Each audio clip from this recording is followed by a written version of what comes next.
All right, let's start talking about cameras. The very first one I showed you was an iPhone. You can do it with any smartphone. Obviously, it doesn't have to be an iPhone. This just happens to be the one that I use. And the reason this is such a great business vlogging device is because you've already got one in your pocket.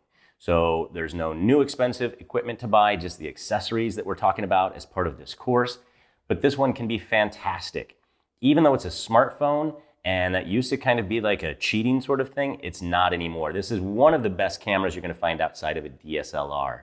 And actually, this one's not even the newest model, so the newer one's even better. Now, a couple of caveats when it comes to using a smartphone.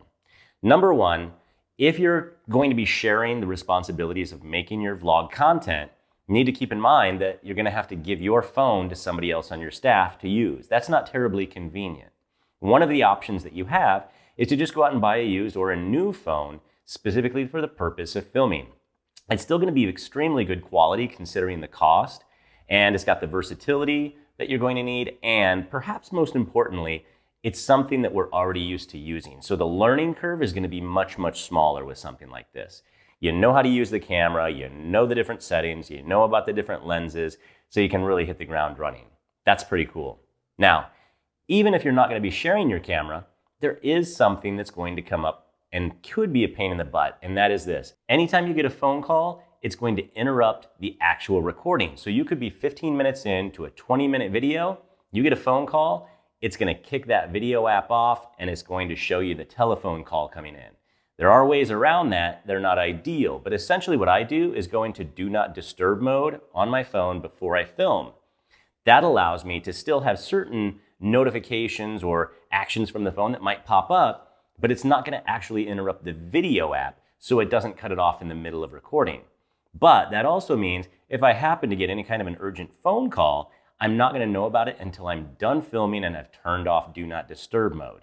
It's not a real deal breaker, but keep that in mind because it is something that kind of sets the smartphone option apart from others in a not so great way. Now, for other benefits using a smartphone, number one, we know there's endless accessory options for our phones. So anytime you want to get anything from a microphone to a case to a tripod adapter, any of those things are probably going to be easier to find for your smartphone than for anything else. And I already mentioned this, but you cannot undervalue the fact that you're going to be very familiar with the user interface on your phone already. It's going to make it that much easier because you don't have a new device to learn. It's also extremely easy to share the footage you take on your phone. Once you record something, you can just airdrop it or email it or put it into a shared album, anything. So as a general rule, you're not going to need any kind of a dongle to get the data off of an SD card like you do in some other phones. That can be very handy. And when we talk about the iPad, we even take that a step further by not needing to move it at all. Now, even when we get into a really expensive camera setup like the DSLR, we have to think about all these different lenses. So telephoto, wide angle, and so on. Most of those are built into your high-end cell phones today. So we've got our regular camera. If this was the newest iPhone, we'd actually have our super wide lens. We'd have our telephoto, which can be a really cool way to film so that you get better background parallax. It's hard to beat, but note that there is a difference between the cameras on the front of your phone versus the back of your phone. So when we have things like portrait mode on an iPhone, that's going to be on the back camera. On an iPad Pro, by the way, the portrait mode is only on the front, which I think is kind of weird. But you're going to want to take that into consideration. Also know that depending on which one of those cameras you want to use, you're going to have different viewfinder capabilities. And that's pretty obvious. So anytime we want to do selfie mode, we're going to want to look at the screen. The way that I'm filming right now on my iPhone, I have a special screw-in wide-angle lens on there. So I can't actually look at what I'm seeing. I just know to look into that lens. And that's the same thing you're going to have to think about when you're using these cameras on a smartphone. If you won't be able to see this, just make sure that you're positioned inside there really well. Another very, very handy thing when using my phone is that my Apple Watch has a viewfinder and remote for the camera. So I can actually see in here without seeing the screen on my phone, and then I can start and stop the video from here. It makes it very handy. All right, a couple other benefits to using your smartphone as your camera. Number one, pretty damn good battery life on these. I know we like to complain about it a lot, but if you compare it to your GoPros or even your DSLRs, these actually last a really long time. You can go hours and hours. It's pretty easy for me to blow through a battery on the GoPro in under 20 to 30 minutes if you're filming. And of course, when you do need to charge on a smartphone, you've already got those chargers in place, and you probably have one in your car, you probably have one in your bedroom, you probably have one in your office, at your desk, all over the place. Not to mention the fact that somebody else almost always has one close by. So you don't have to go out and buy new equipment for that. So in a nutshell, this is actually a really good vlogging camera, with I think the only significant downsides being, number one, if you need to buy a new one so that you can share it across the office, or if you break one, they can be expensive. But there's so many pros, it makes up for it in my mind. All right, the second option that I was talking about is the GoPro, and this is the new Hero 8 Black. It's actually very small on its own, as you can tell. And this is really cool because just like the iPhone, this has a number of different camera views built in. So you can do anything from narrow to linear to wide to fisheye. So it's all just in one sensor. So it's all software based, which makes it very compact and handy. And as I mentioned before, I had one of these last year and I tried to use it for vlogging. I ended up not loving it, and here are a couple of reasons why. Number one, the battery life is not great. Ways to get around that, basically just get a bunch of spares. Have them all charged at all times, and as a general rule, you're going to be able to use it for as long as you actually need it to do your footage. The other thing that I didn't really care for with this is that it really has awful sound. The built-in microphone, not good at all, which meant you had to have an external mic. Now that's not a big deal because we're actually talking about external microphones on all of these options today. But it was particularly challenging with the other GoPro because you had to buy this special adapter, which was back ordered on the GoPro website. I think I ended up getting one off of eBay for like $200. It was ridiculous. And it was a very long dongle, which you then had to plug additional cables into just so you could get your microphone hooked up. And then what you had to do was have this big metal case so that all these things would fit together on your tripod and give you the ability to attach other accessories like lighting. This is a whole different ballgame because of a new thing they've come out with called mods. And I have one of the mods right here. This one's called the media mod. And basically it has the microphone built in. So as you can see, it's got a directional microphone pointed right outside there. It also has two other microphones, even though it really says use the front microphone in the settings. I'm not quite sure off the top of my head how those really come into play. But I've tested this quite a bit already. And I can tell you that as I'm filming and speaking, you get my voice pick up really nicely in there. And of course, whoever's the subject in front of the camera gets picked up really nicely as well. So in a pinch, this is going to work very well as your only external microphone. You wouldn't have to plug anything else into it. That said, and let me show you how this pops together. Basically, the side on this opens up, and then you're just going to slide the camera right in, and then it shuts. So you get an extra level of protection with this case. You get the external microphone, and then if you look on the back, you'll see that you also get some additional ports. And this is really handy because you've got, it's like the mini USB, the USB-C type connector, and then we've got another small one right here, which is for microphone jack. So we can take almost any external microphone now and hook that up to this if we want even better sound. Maybe I want to do a lav mic like I have right here. Maybe I want to be 30 feet away from the camera and still pick it up so I can use that wireless setup that I'll show you in an upcoming lesson. And then it is really handy because this also has two different cold shoe mounts built in, one on the top and one on the side. And that allows you to take any of your accessories like I showed you earlier. Here's the light, and those just slide into place right there or right there. Nice and handy. So this I think is quickly becoming my favorite simply because it's so compact and it's got all of these components built in now.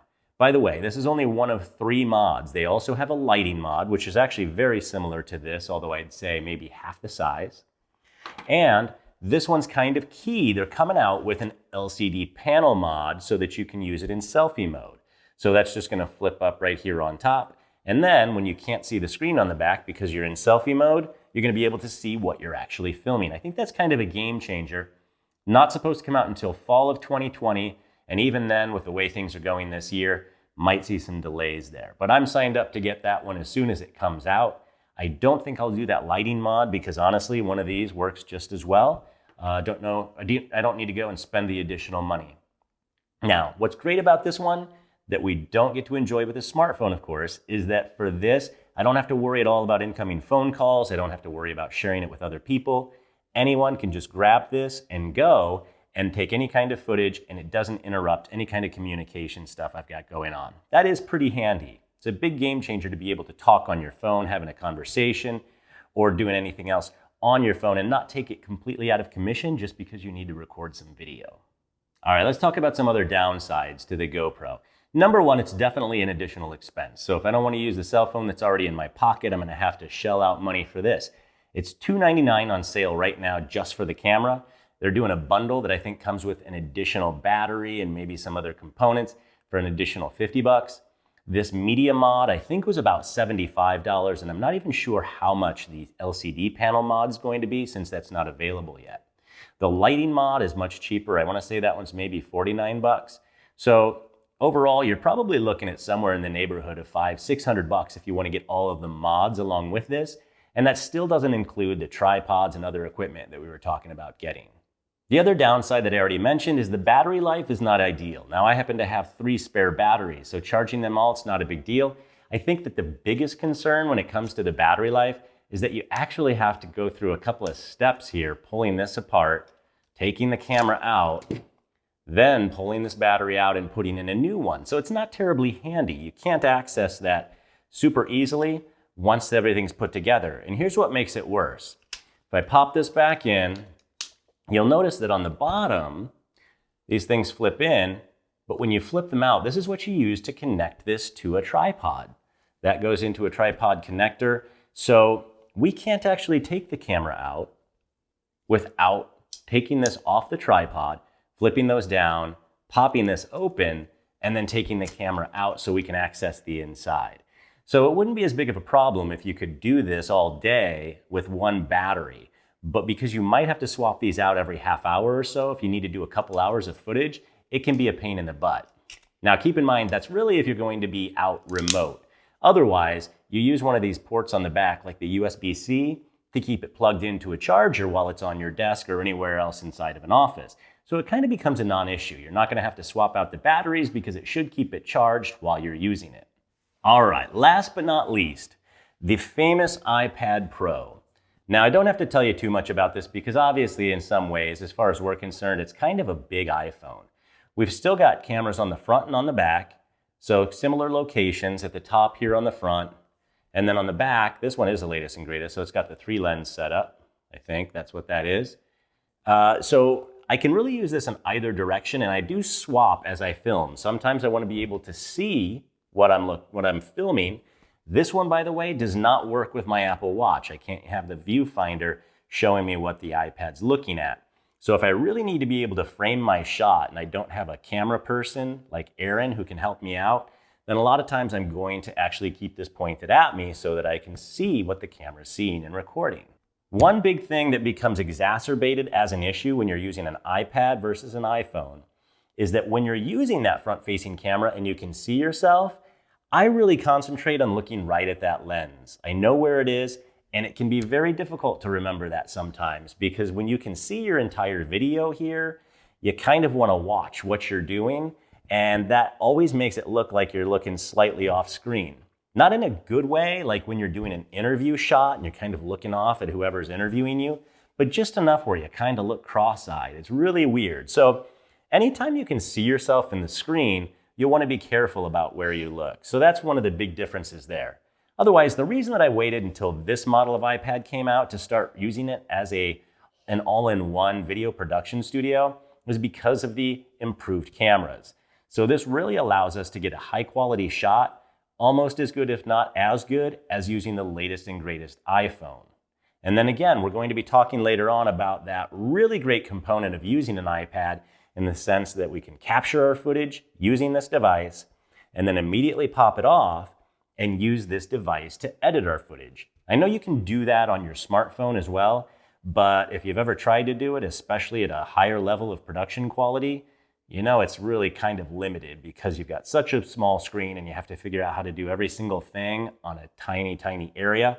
Well, this is pretty much like working on a laptop once you have that software open. So we'll walk through that piece and show you how to do it in an upcoming lesson. All right, those are the 3 cameras that I would probably recommend for just about any business vlogging scenario. Probably still unclear at this point as to which one's going to be best for you, and that's okay. That really should be based not just on the camera itself, but on the other accessories that we're talking about. So I'm going to talk more about pros and cons as we get into lighting and versatility. So hang with me, and I'll see you in the next lesson.